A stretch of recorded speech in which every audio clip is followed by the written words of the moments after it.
Hello and happy Thursday. Welcome to another Lunch and Learn with Purse Strings. My name is Maggie and I'm a partner here at Purse Strings. And today we have Michelle Schroeder on talking about this year. I'm going to sell my home. For those of you who are new here, we do these Lunch and Learns every Thursday talking about tips, tricks, get those wheels turning about different things. And then when you're ready to sell your home, buy a home, start, get your wills, start planning for retirement, working on your budget, all these good things. We have top tier financial professionals willing, ready, and able to serve you. We call those our Purse Strings approved professionals, and Michelle Schroeder is one of them. So we're so excited to have her on today to talk about this year. I'm going to sell my home. But before we dive into all the fun, Michelle, could you give a little intro of who you are and what you do? Absolutely. Thank you so much for having me on today. My name is Michelle Schroeder, and I am a realtor with Berkshire Hathaway Home Services Chicago, and I help people achieve real estate goals. So whether you're a buyer or a seller or an investor, you're looking to rent, buy, sell, invest, learn more about the real estate market, I'm your go-to in the Chicagoland area. I have two business partners, and together we service pretty much all of Chicagoland, anywhere within the city and the surrounding suburbs. I do both a combination of residential and commercial. So whether you're looking for a home for yourself or a home for your business, which is equally as important, we are your resource. Awesome. Well, we're so excited to have you on today and to kind of dive into this, selling your home. That's a big deal to do. So if anyone's tuning in and has any questions along the way, feel free to throw them in the chat. If you're watching the replay, you can still throw them on the comments and we'll be happy to come back and answer those for you. So to dive in, what's the market like right now? Is it a good time to even sell your home? So we are still in a seller's market. And you might say, well, I don't know. I've been hearing a lot in the media about the real estate market, and the way that we define a seller's market versus a buyer's market is based on the amount of available inventory in relation to the number of buyers in the market and how long it would take that number of buyers to buy up all of the inventory. And so typically speaking, 0 to 4 months is going to be a seller's market. Somewhere between 5 and 6 months is considered balanced, and more than 6 months is going to be considered a buyer's market. So we're less than 4 months inventory. We're actually still around 2 to 3 months inventory. So it is still a seller's market, but I'm actually calling it a win-win market because rates are still historically low. I know that they're higher than they have been the last 2 years, but if you look across historically what mortgage rates have been, I mean, my parents purchased, I think, like 18%. So we're not in double digits. We're in the low single digits. And rates have, actually stabilized and softened a little bit the last couple of weeks. I saw a rate with a 5 in front of it the other day. So, I think it's a win-win market because buyers are still getting historically low interest rates. Sellers are still, getting the equity that they've built up in the property over the last couple of years. So whether you are looking to buy or sell, I think that the market, you can't time the market. You can time your life. And so there's a saying, date the rate, marry the house. So, is it still a good time to sell? Yes, because there's buyers out there that need to buy. They are tired of renting. They're tired of paying. Rent goes up every year. So there's buyers that have had life changes that are, need more space or need a yard for their dog or lots of reasons why. So we're definitely seeing activity. I actually just got a few texts from some buyers this morning asking me, when we thought more inventory was going to be coming on the market. So if you're looking to sell, inventory is what we need. So we're looking for sellers. We're connecting with sellers right now to get some inventory onto the market. Awesome. Well, we love that it's a great time to sell. And I can't believe, 18% for a mortgage like your parents had. But yeah, you can always get a new mortgage and refinance it to get that lower percent. That's wild to me. So 5% is nothing. Yeah, 5-6%, that's like historically low. Even 7% is half what it was. I mean, we've seen rates around the 5 to 7% range for like the last, I mean, going back 7, 8 years even. So Wow. it's pretty good. I mean, they've stayed around this rate. Now might they go a little bit lower? Maybe. Yeah. But it's with inventory being as low as it is, it's important to find the home that you want and make an offer on that home, because with inventory being low, you can't just say, oh, well, I'm going to wait, 6 months or a year, and then I'll go get the house that I want. The house that you want might not be available. Right. So let's say you're ready to sell your home. Can you take us through the steps to kind of get started there? Absolutely. So obviously, first things first, you meet with a realtor like myself, and I'm going to want to come see the property. I do some introductory phone calls or maybe even a Zoom call with some prospective sellers sometimes just to get the conversation started, but it's going to be really hard for me to give you an accurate market value without seeing the property in person.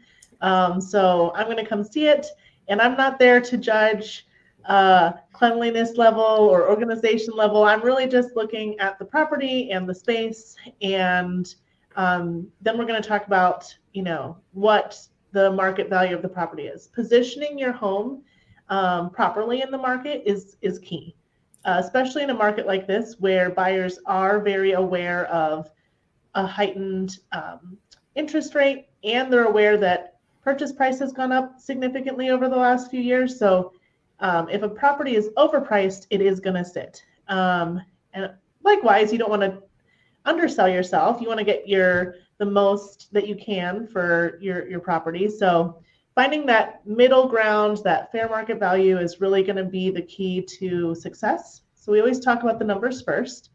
And then when it comes to how do I get my property ready, we have a whole team of people that we work with, from cleaners, painters, contractors, and I also bring in a staging consultant. Her name is also Michelle, so it makes it easy. Duo. Yes, I had a meeting with her and a seller this morning. It's a great 2-bed, 2-bath property. It's on a cul-de-sac that actually has direct beachfront access. So it's going to be a great property when we get it on the market. And the reason why we have a staging consultation, we have 2 methods. If you're going to be living in the property, we want to, while you're selling it, we want to tailor the property and depersonalize it as much as we can so that new buyers can imagine themselves in the property. That's not to say that your personal style or art or things aren't great. They are, but we want to neutralize your home a bit, and we're probably going to declutter. Everyone has to do it. And so the staging consultation can be to work with what is existing if you're going to live in the property, and maybe we bring in some supplemental pieces.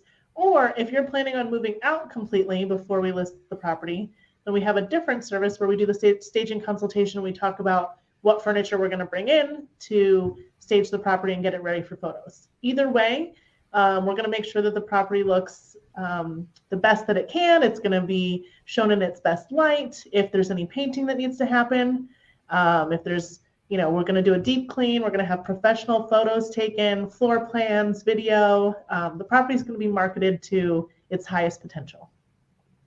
It makes so much sense, because as a person, I'm not a very visual person. So seeing, how the bed fits and these different things is so essential for, people who can't visualize it. So I could see why bringing in some of these staging people or decluttering is so important, because I know you have the eye, but you're so in this all the time. But to me, I'm like, there's no way, 2 twin beds will fit. And of course they fit, no problem, whatever it may be. Yes. And that's a good point. I mean, the reason why we do all of this is because your photos that you take and your marketing materials that you put together, and the minute that listing goes live on the internet, that's your first impression of your property.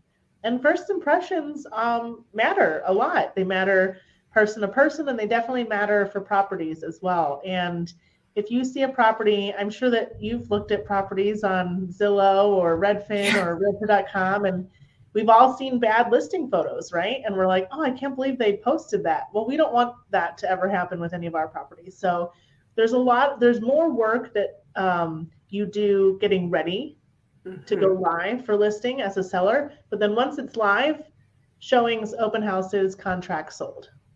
So it's some of the once photos we out get there it live, are, it's no problem. yeah, some of those photos out there are amazing in a bad way. But I know you don't let that happen. Not on my watch. And so I know sometimes, we talk about projects that we should do on our house before we sell it. And so what kind of projects are worth the investment versus others where you're not going to kind of see that return and it's really unnecessary? So, there's definitely some projects that there's two types of value out there, right? So there's like going to be your appraised value, what's going to matter to an appraiser. And then there's buyer value or market value that's going to matter to a buyer. And one of the number one things that I like is always top of my list that I think almost every property needs, unless it's been recently done, is painting. A fresh coat of paint, even if you're not changing colors. Like let's say all of your colors are on trend and work with the space and we don't feel like we need to change colors, just some touch-up paint really makes a difference. Buyers have a very critical eye right now, and they really don't want to do any work. They want move-in ready. So you have to, you're selling a product. Your product is your home, and the potential purchasers of your home, you have to know something about that buyer pool. You have to know what their likes and dislikes are. And fresh coat of paint, it does wonders for a space. I highly recommend it.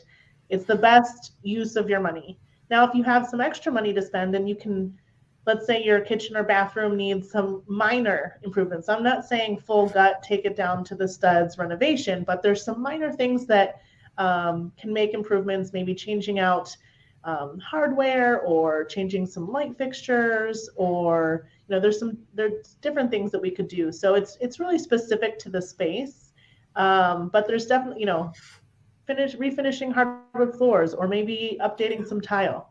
Those are more manageable, not going to break the bank kind of projects that have big impact because they're visual. Definitely. Yeah. You can see when the floors are nice and brown again and the walls are all clean. It does look more fresh, more open, more airy sometimes, making it like a bigger space. Yeah, for sure.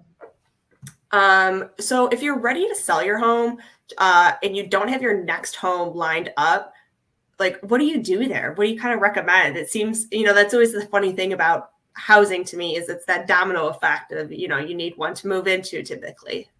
Yes. No, and it is challenging. The market was moving at such a fast pace the last 2 years that it was challenging, but we got it done because we work with buyers and sellers. So I highly recommend, if you can, working with the same agent because they can really help you fine tune those negotiations on both sides of the transaction.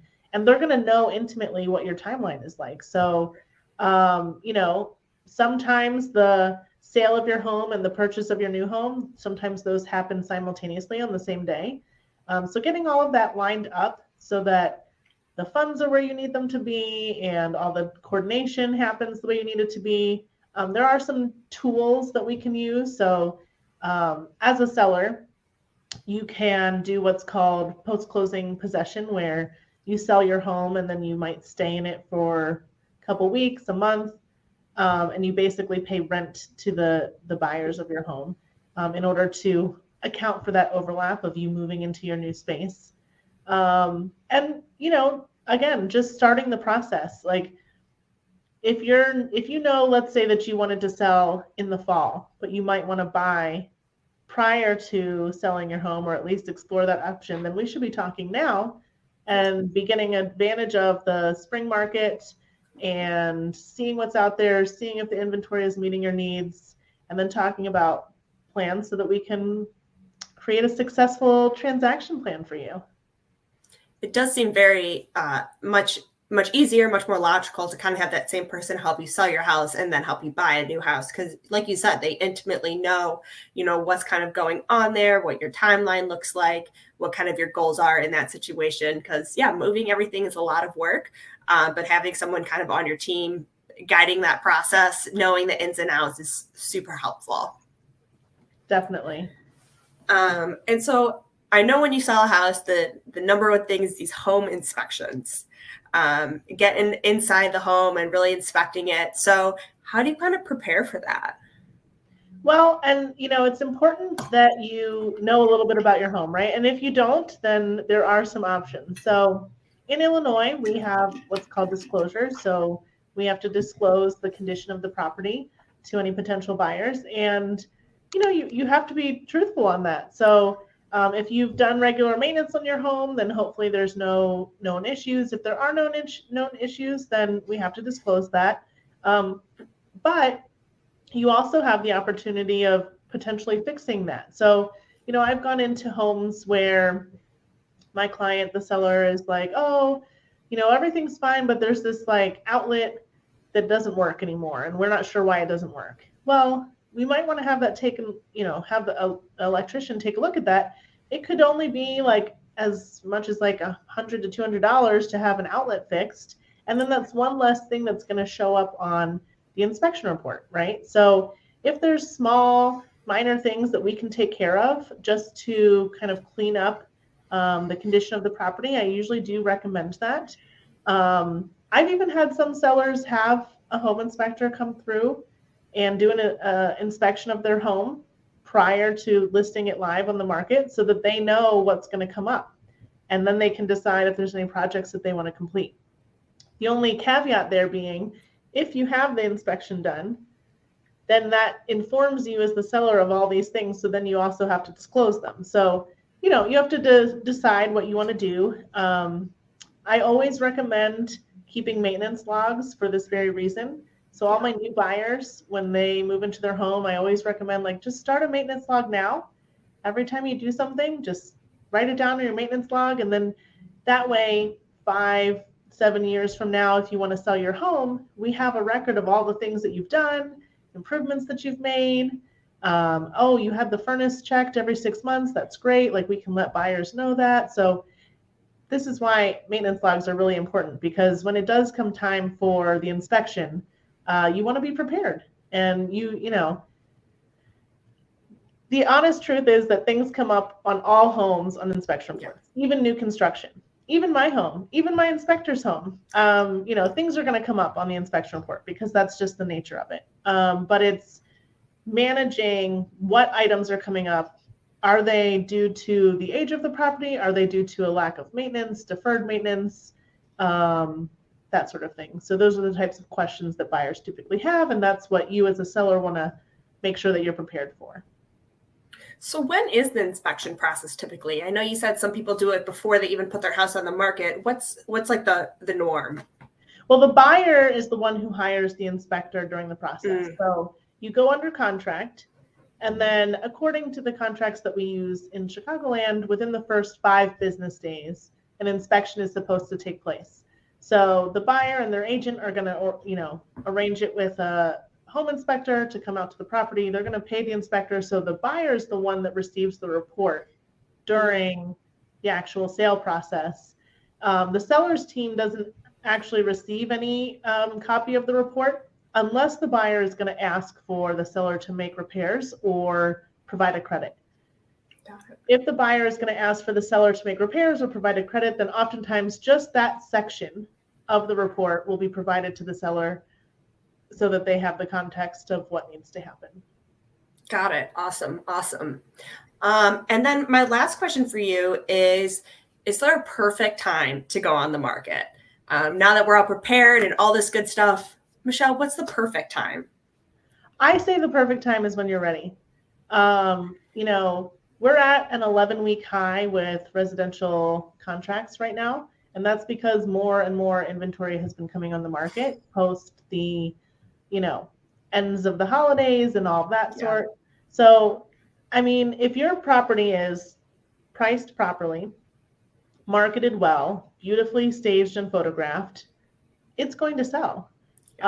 So whether you put that on the market today, February 14th, March 7th, April 31st, it doesn't, the day that you pick doesn't matter so much as far as is the property ready? Now, what I have seen is that sometimes people rush it.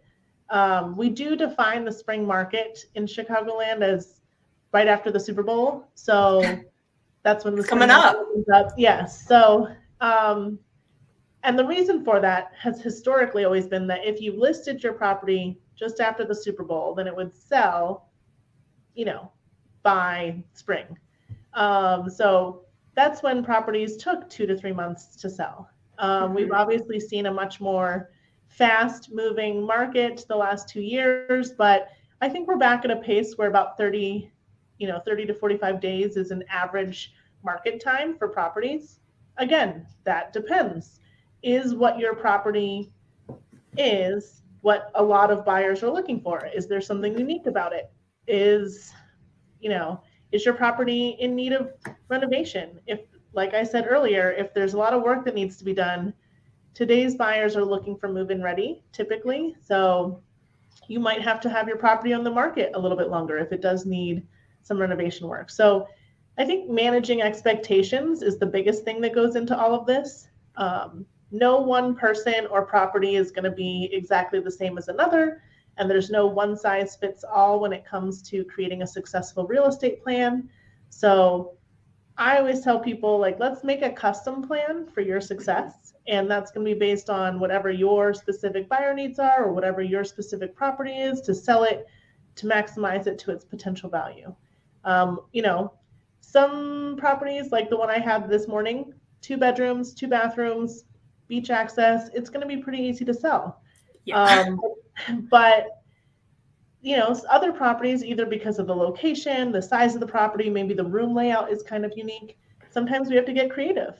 And there's ways of doing that where we can really show the maximum highest potential of the property and help people visualize. There's things like virtual staging. So let's say a property does need renovation and we're not going to bring physical staging into the space for some reason.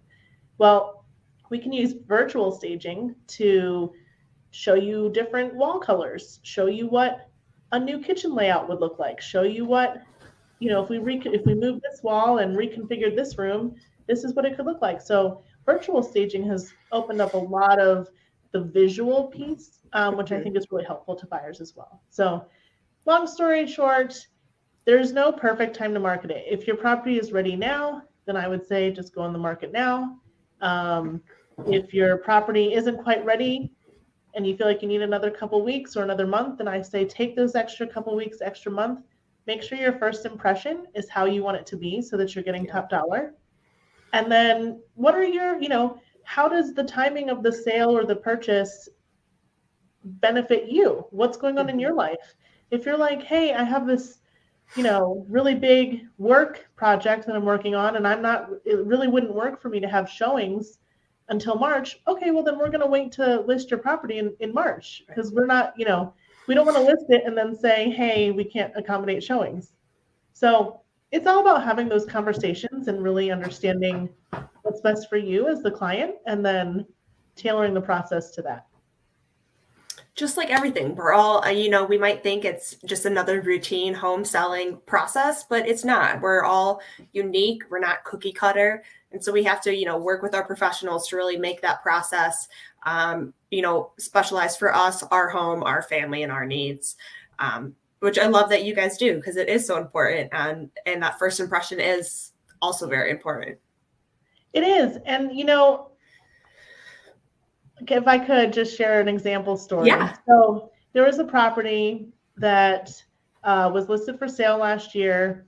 I had originally met with the sellers, and then a friend of theirs who was an agent that was from the suburbs but wasn't super familiar with the Logan Square, Bucktown area, had made an agreement with them to list their house. So they went with their friend, which, I understand people have friends in the business and I totally understand.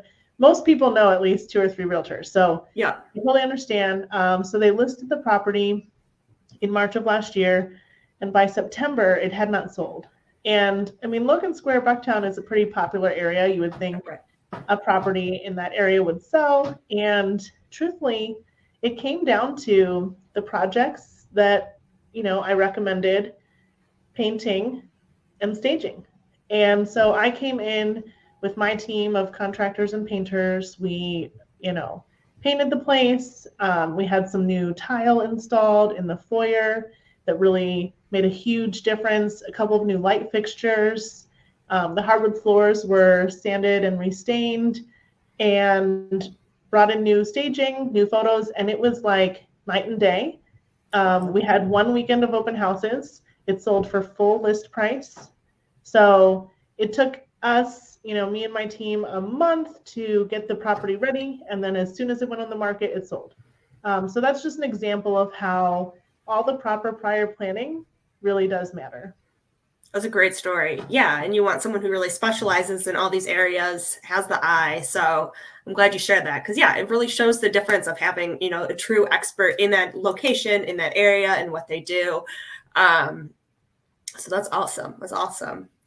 I feel like we covered a ton of great content today. Is there anything that we didn't touch on that you want to make sure is shared? No, I think that you had great questions, and I would just encourage anyone that has questions to reach out. Yeah. I love having conversations with people. Like, reaching out to me and asking some questions is not like a contract that you have to sign to Now you're selling your home.